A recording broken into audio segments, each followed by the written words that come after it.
As this is the last day segment of chapter 23, the Alter Rebbe is now taking this message that we've been learning with the Power of Torah study and allowing us to have a moment to really process it and integrate it, to take this message of this chapter to heart. So as I read this quote from Tanya, we're going to be looking at together what is the Alter Rebbe trying to create within us? What kind of emotions is he trying to arouse through this contemplation or meditation?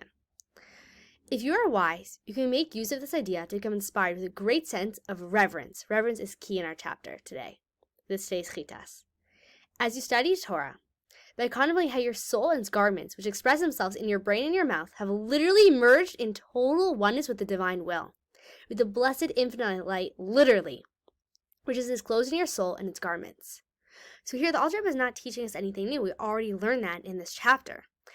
And yet what's happening here is we want to have a moment to actually emotionally integrate this fantastic idea of my soul garments, of my thought and my speech are merging with God's blessed will. We're merging with God himself because God is one with his will in these moments of Torah learning. Okay, and then he deepens the contemplation. So at that point, we're feeling the sense of awe, like, wow, like I'm becoming one with God in these moments of learning Torah. It's very meta because that's what we're doing right now. All right, next aspect of this meditation. Then contemplate how all the worlds, upper and lower, are considered zero in his presence. Right, we talked about how the world's nullified to God. And are literally null and void, to the extent that the divine will does not become substantially enmeshed in them. For it is merely soviv kol almin, in a disengaged fashion, so as to give them their main life energy, and only a glimmer of that light actually becomes enmeshed in those worlds. And that minimal glimmer represents the maximum they can withstand, without their existence becoming completely obliterated. So the Alter Rebbe is giving us a contrast here, meaning in the higher worlds, all they can take is a little bit of light. Because otherwise they wouldn't be able to handle it, because anything in the higher world that they receive, they appreciate where it's coming from. They appreciate its source to a certain extent. Versus us in this world, because we don't see the source of something, because we're not going to have that godly experience, we can actually have the whole thing. Meaning, in the higher worlds, you can only have a little bit of light, because they're going to experience how intense that light is. But here, Hashem can give us the etzem ha'or, the essence of the light itself, and we can actually handle it. Why? Because we're not going to consciously experience it, and therefore we can have that more essence, that real deeper experience. And so what we're appreciating is through learning Torah, we're having experience that cannot even take place in any of the higher worlds. So that's giving us a sense of gratitude and humility and this awe of learning Torah in this world. So that's the emotion that Alter Rebbe is fostering within us, that meditation. So that above meditation is essentially a summary of this chapter, and Neil the Tanya adds another point. And God commanded us to perform all these laws in order to revere God. So this seems a little bit backwards, right? Seems like cause and effect went the wrong way. As it says, and these are the laws that we're commanded to perform these laws in order to revere God. Okay, so if someone says to me, do this, and I don't revere them, I don't have respect, I don't have awe for them, so I'm not going to do it. Right? So it's like, wait a second, how is God getting us to do it before we've had that level of reverence? It would seem that to be like, because we have awe of God, therefore we're going to do these mitzvahs. So the answer is like this, and this is a classic answer in Chassidus. There are many levels, okay? There are two levels of reverence. One, a basic reverence, which is necessary to inspire ourselves to observe the Torah laws, right? It's the necessary respect in the relationship that builds that foundation. And then that verse that we just quoted in Deuteronomy is actually speaking about a higher level experience of awe. And that awe is something that we can experience only after learning Torah. So if we compare this relationship for a moment, the first level of awe, it's just the foundational level of awe of respect that we have to just to have the relationship. And then once I actually get to know the person, right, through the Torah, we're getting to know God, then there's this greater, deeper, more profound awe that comes through after that relationship has been, explored, after we got to know the person we're in a relationship with. And so Hashem's allowing us to get to know him through the Torah, and therefore that leads to this higher level awe. And is this higher level of reverence, which you can reach through the above meditation. The awesome sense that having studied Torah, your soul and her garments have literally merged in total oneness with the divine will.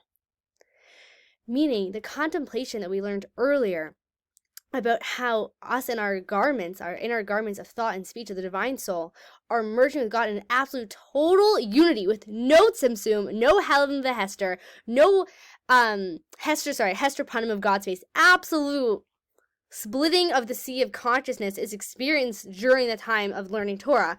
Where does that come from? When does that meditation actually come in? It comes in once we've learned Torah, meaning the lower level of reverence, of awe. It's just necessary that, okay, well, if this is God's book and he's giving it to me, then okay, I should probably read this thing. There's probably something in this for me to learn. But after exploring it and having that experience of exploring it, and then you're like, wow, when I'm learning this text, what's happening? Me and God are absolutely one. That is what fills a person with that higher level of awe. And so it's kind of like that 3-step process. Having enough respect and awe and appreciation to learn Torah. From that place of Torah, deepening our understanding of this relationship, and from deepening our understanding of this relationship and how cherishable this relationship is to me, from that, realizing, wow, in this relationship, this Torah that I'm learning is allowing me to become one with God with absolutely no concealment whatsoever. Okay, now I can have a higher level awe. So something that actually this reminds me of is in the morning when we say Nosein HaTorah, God gives us the Torah. So we say a blessing about learning Torah before we begin. And this is really a mindset shift. It's a mindset setting for our Torah learning experience. Meaning if someone gives me a gift and they give me $5,000, I'm like, thanks, peace out, because I'm just excited about the gift. Versus they could give me anything and I'm really just excited about the fact that they gave it to me. Because what's really precious to me here is the relationship. And so when God is giving us the Torah, there's enough awe of like, well, if Hashem's giving this to me and it's God, okay, right? Almighty, all-powerful, all-knowing. And then so through learning the Torah, I'm really just trying to get to know the one who gave it to me, the Nosein HaTorah, the giver of the Torah. And that's an active sense. Hashem is actively giving me the Torah as I'm learning it. I'm actively receiving this gift. And then once I'm realizing, wow, I'm actually receiving this gift from God. Wow, so that's actually part of that contemplation that the Alter Rebbe is bringing us to is, wow, and as Hashem's actively giving me this piece of Torah that I'm learning, I'm completely one with Him and merging with Him. And so really, we're not externally, it's not like my feet are up on my desk and it's like, all right, show me what you got, Torah. Let's see if the Torah is going to inspire me today. Let's see if the Torah matches up with my beliefs today. No, it's like just completely open to receive what this gift is, because the gift is Hashem. Hashem is giving me Himself through the Torah. And so really the emphasis is on the relationship the entire time. Then the Alter Rebbe quotes Mishnah Avos. If there's no wisdom, there's no reverence. And there's another expression that says, if there's no reverence, there's no wisdom. So now we can understand what they're talking about. Okay, so when it says if there's no wisdom, there's no reverence, that's talking about the lower awe or the higher awe. That's talking about the higher awe, because you need to have wisdom to reach that higher level of awe. But of course, you originally need, if there's no reverence, there's no wisdom. Meaning, unless I have that awe for God, I'm not going to learn His Torah. And there's learning God's Torah, like, let me pick this apart, let me, feet up on the coffee table, like, impress me. Versus, no, this is God's book, this is a divine book, I'm going to open it, and then I'm truly open to the wisdom that's within it. Comparing this to the higher level of reverence, the Torah is called a mere gateway to the dwelling, okay? So what is the Torah a mere gateway to the dwelling for? The Torah brings you to the higher reverence, the gateway that brings you into a building. Meaning it's through the Torah that we're allowing ourselves to have this deeper appreciation and awe and connection and mind-blowing awesomeness of God. Because it's through exploring how Hashem put Himself into the Torah and learning the Torah that we get to the appreciation of, wow, and now I'm one with God and I can actually appreciate what that means through learning that Torah. And so the Torah is actually a gateway to get us to this higher level of awe. Right? Just like that gift is a gateway for that deeper connection that's coming through. So the Alter Rebbe is telling us, don't be afraid, don't be embarrassed if you can't reach this higher reverence. Failure to reach this higher reverence does not in any way invalidate your Torah observance. Right? We're always focusing on the Beinoni. What am I in charge of? My effort, my actions, what I put in. If I actually experience this higher level of awe, that's God's business. I'm not in control. As a Beinoni, we're not in control of our emotions. That's not our job. Our job is to think the appropriate thoughts that could generate those emotions. It's to do my part. And our part in this is having that lower level awe, right? And engaging in Torah study and contemplating how learning this Torah, I'm one with God completely, with no hester panim, no concealment whatsoever.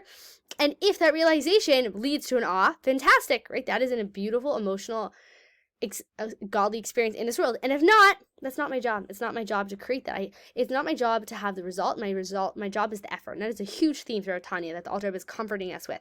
My business is my effort. The result is in God's hands. So why wouldn't a person be able to experience this higher reverence? So really, it's like a spiritual zoning issue, okay? Because probably their soul comes from the lowest world of Asiya, and the lowest world of Asiya from the lower of the 10 spheros, maybe even like the Asiya, Malchus of Asiya. And so meaning those higher, so the souls that are sourced in higher places, they're able to have that expansiveness that allows for those more spiritual experiences. Like we're always saying here, our job is not to have a spiritual high, right? We always want to have an ascent, and God always wants to have a descent. Hashem wants us to choose Him through this finite construct of a finite world. And so we shouldn't get caught up on being addicted to that emotional, spiritual high. We're in it for the relationship. We're not in it for the fireworks. Of course, the fireworks are light, nice, and lovely, and we can use these contemplations to have this emotional experience, but that's just to add flavor, that's to deepen the relationship. But that does not in any way invalidate the relationship whatsoever. Thank you for taking the time to learn today's Tanya together.